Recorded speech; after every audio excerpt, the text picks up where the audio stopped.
Welcome back, AP Statistics. I'm going to cover the second part of the lesson from section 7.3, part 2. So I'm looking at the bottom half of page 4 here on the lesson. We just covered this idea of finding the probability of one pregnant woman having a pregnancy over 270 days. Now we're going to transition into the second part. Suppose we choose a simple random sample of 6.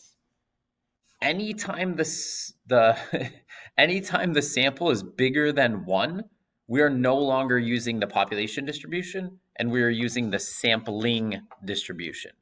So this is insanely important that you understand. Once you see this is bigger than 1, we have to use a sampling distribution because we're going to take and calculate a statistic, in this case a sample mean, every time of these 6 women.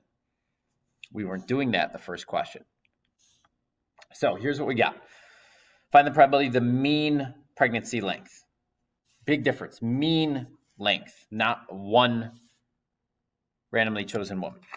So you need to think in terms of CVS. And if you are missing that point, what's going to happen is you're going to try to do this for part 2, and it's not going to make any sense. You're going to get some z-score that's ridiculous and some area under the curve that doesn't make sense. So here, the center, it's an unbiased estimator because we have a random sample. So the center is going to be exactly the same. The variability, I'm sampling without replacement, so I need to check the 10% condition. 6 is less than 10% of all pregnant women. That is a very simple, easy assumption to make. So, therefore, we can calculate this standard deviation, which is the population standard deviation divided by the square root of the sample size, which in this case gives us about 6.5 days. The shape, I'm going to go back to what they told me about the population distribution. It was approximately normal. So the population is approximately normal. Therefore, the sampling distribution is approximately normal. All right, I have center, I have variability, I have shape. So now my sampling distribution of X bar of the sample means has a mean of 270, standard deviation of 6.53. And now I'm sorry. The mean is not 270. The mean is 266. They're asking about over 270. So, okay. Now we're trying to find what's the probability that if we take an average of 6 women, we get them to have a pregnancy length of 270 days or more. So let me just ask you this question. What's more likely to happen? 1 woman having a pregnancy length over 270 days, or 6 women on average have a pregnancy length over 270 days? I hope that you realize 1 woman is way more likely, because if I need 6 women, then I need a lot of those 6 women to have longer pregnancies. And we're going to see that in our area under the curve here. 270 minus 266 divided by the standard deviation, or 6.53, I could just use that estimate, is about 0.612. And the area under the curve here is 0.27. The area under the curve here is this 27%. So you can see right now, it's much more likely for 1 woman to have a pregnancy that lasts over 270 days than 6 women on average to have a pregnancy length over 270 days. That makes sense. We have a lot less variability. So this is more standard deviations now away from the mean. You have less area under the curve. All right. Now you've been waiting for it. This is the big piece of this lesson.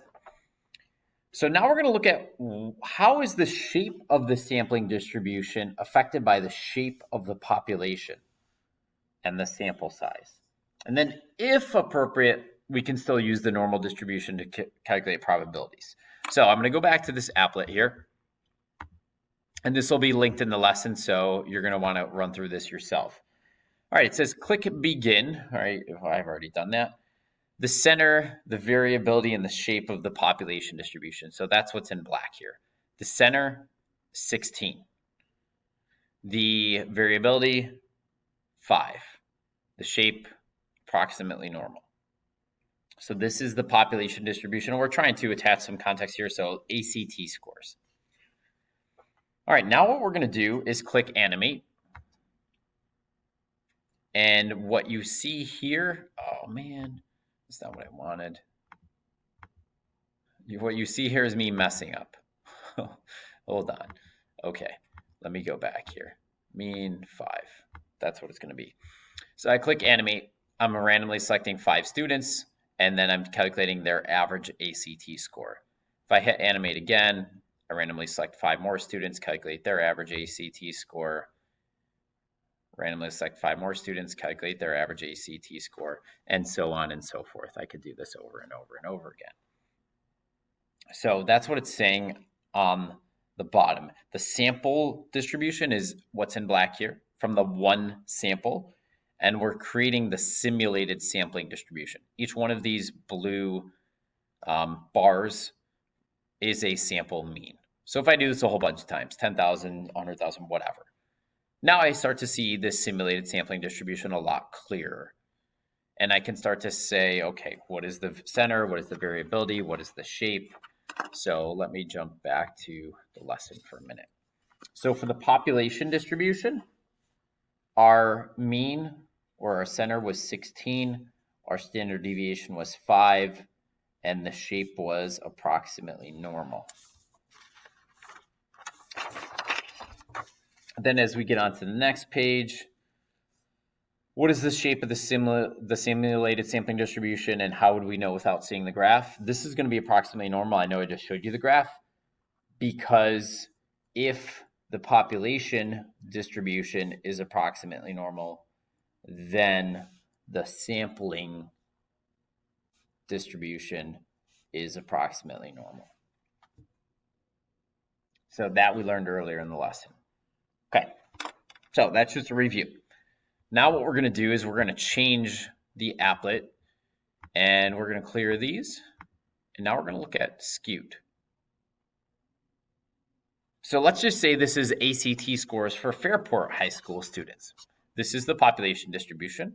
Obviously they didn't do as good as us, but it's okay.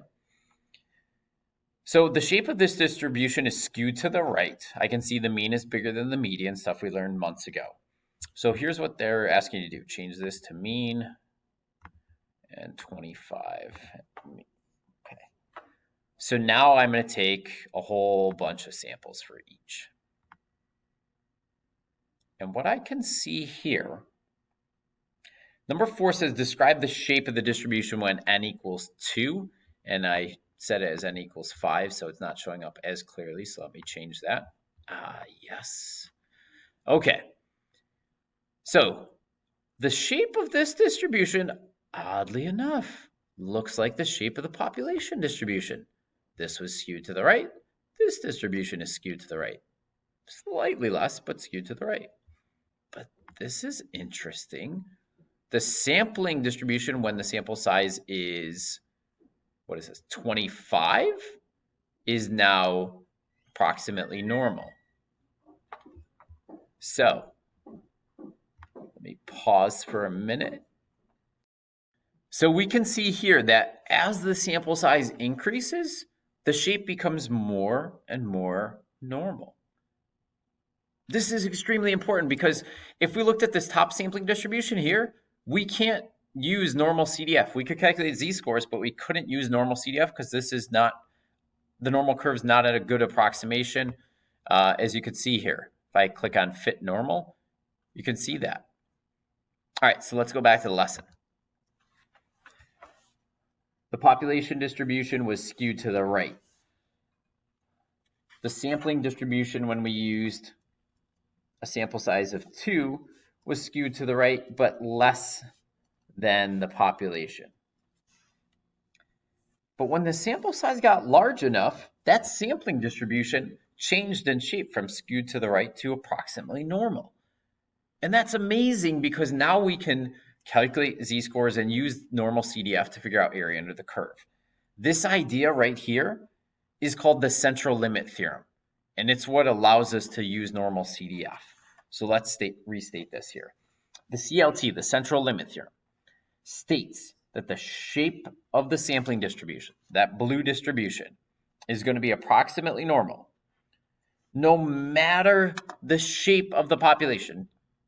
Doesn't matter what it looks like, if your sample size is at least 30.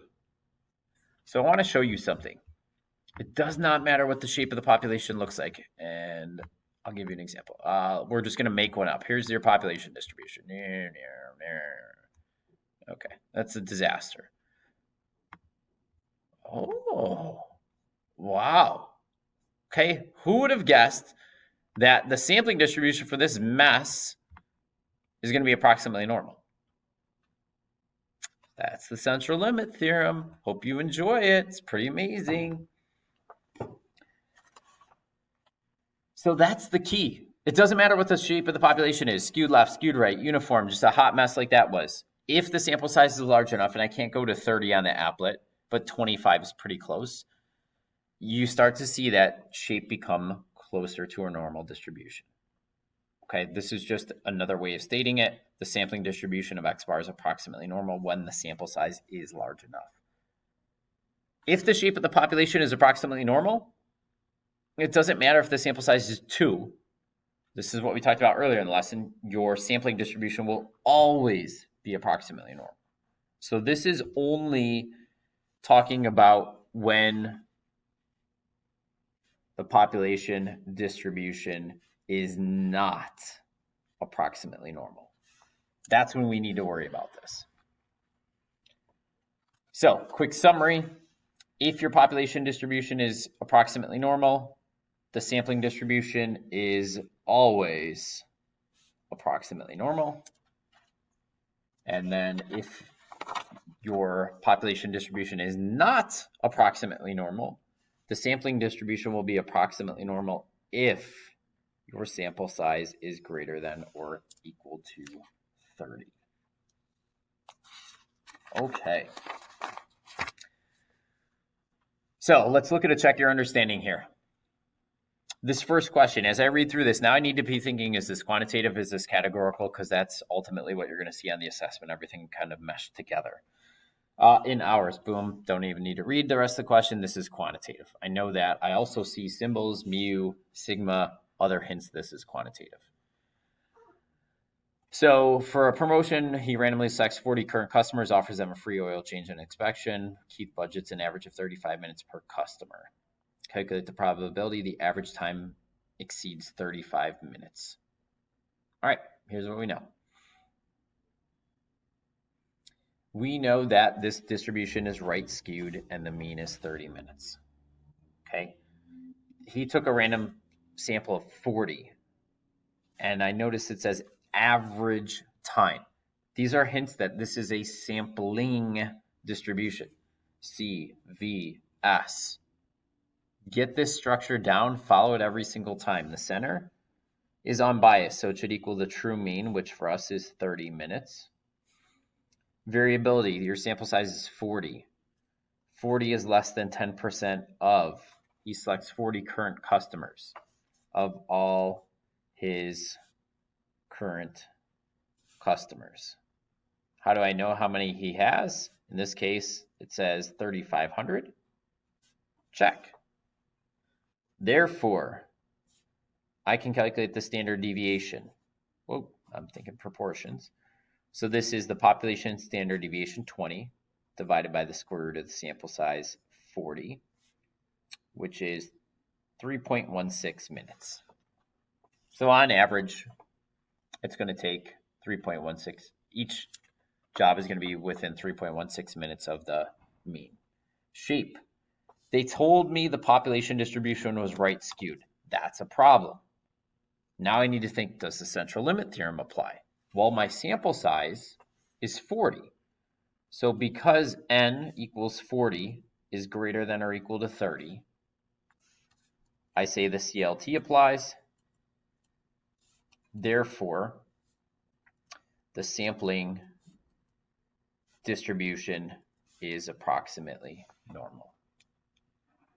which is great because now we can calculate the area under the curve, which is what this is ultimately asking us to do. So we have the sampling distribution. The mean is 30. The standard deviation is 3.16. We want to know what the likelihood is that we sample 40 customers, and it takes on average 35 minutes or longer to complete their jobs. Z-score, 35 minus the 30 divided by the 3.16. I get a z-score of 1.58. And then I'd use normal CDF from 1.58 to infinity with a mean of 0 and a standard deviation of 1. And my area under the curve is a little over 5%. Now, the second part of this question is a little different. How much average time per customer should he budget if he wants to be 99% certain he doesn't go over budget? So now I'm going to be looking at this in terms of what is this value that he doesn't want to go over. I'm given the area under the curve, so I know the mean is 30, the standard deviation is 3.16.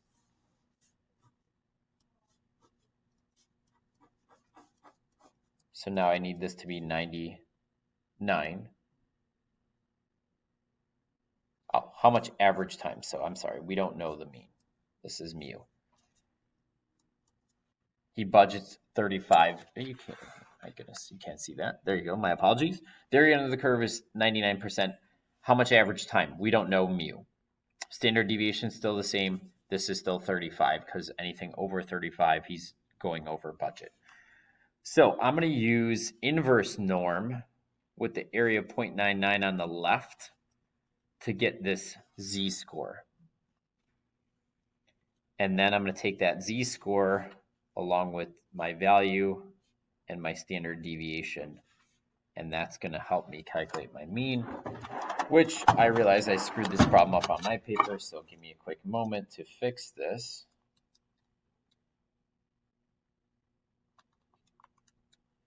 Okay, so the mean should be 27.65 approximately minutes. If he can set the mean at that, then he's 99% certain that he's not going to go over budget, over this 35-minute per customer threshold. So you can be thrown anything. Inverse norm, norm CDF, find the IQR, like anything that we've talked about in the past when it comes to normal distributions. Okay, let's look at the very last part of this lesson. This is just another example done out. So what I'd like you to do is pause the video now and work through this. All right, let me go through this with you. This is quantitative, number of texts sent. You got to be careful here. They have 50 students. What's the likelihood they'll send more than a total of 2,500 texts? So really what I need to do here is take that 2,500, divide by 50, then I'm going to get 50. That's going to be important later on in the question. The center is 45. For the variability, check the 10% condition. 50 is less than 10% of all students at this large high school. Therefore, my standard deviation would be 35 divided by the square root of 50. So the sampling distribution has that standard deviation. For the shape, the sample size, why do I even need to check it? They said this was a right skewed distribution. 50 is greater than or equal to 30, so the central limit theorem applies. So my sampling distribution is approximately normal. So I have the mean of 45, the standard deviation of 4.95. I'm not using the 2,500 because that was for 50 students. So that's why I divided by 50 up here to get 50. This is going to be on my statistic. So the 50 minus the 45 divided by that 495 gives me a z-score of 1.01, normal CDF from that 1.01 to infinity 0.1, and my area under the curve is about 15%. So hopefully you have a pretty good understanding of that. That's really what you're going to be able to need to be able to do is look at a question, figure out if it's quantitative or categorical, and run through CVS, and then use that sampling distribution to figure things out. The last thing that I want to talk about is simply this last question here. I'm just checking to make sure I got the right page. Yeah. All right. What if we looked at two separate samples? So if we looked at ACT scores from Rush Henrietta and from Fairport. Here they're taking a random sample of 25 and 30. Well, 25 is not big enough, but they did tell us the populations are normally distributed. So remember, if the population is normally distributed, the sampling distribution will always be normally distributed. Fairport High School students' scores skewed to the right. So now we're checking that central limit theorem. 30 is greater than or equal to 30. The means, the standard deviations. Now, what's the difference between these? Well, the difference in the means play nice. Just do what it says, subtract, I get 1. Standard deviations, remember the last unit, they don't play nice. Like you can add variances, but never standard deviations. So if I make this the variance, I square that, 0.6 squared plus 0.91 squared. And I'm adding those up and taking the square root. The reason I need to take the square root is I need to convert it back to a standard deviation. The shape, when I subtract these two distributions, they're both approximately normal. So when I subtract them, that distribution is still going to be approximately normal. So that's what the sampling distribution looks like for the difference between two means. It's kind of a summary here. So if you have any questions, reach out to me via email, please. You do have a test that's currently open as of the Monday the 17th on Unit 7, and it's due Sunday the 24th at 11:55 p.m. So I hope you enjoy your day and make it meaningful. Stinks not to see you, but it is what it is. I'll see you next week.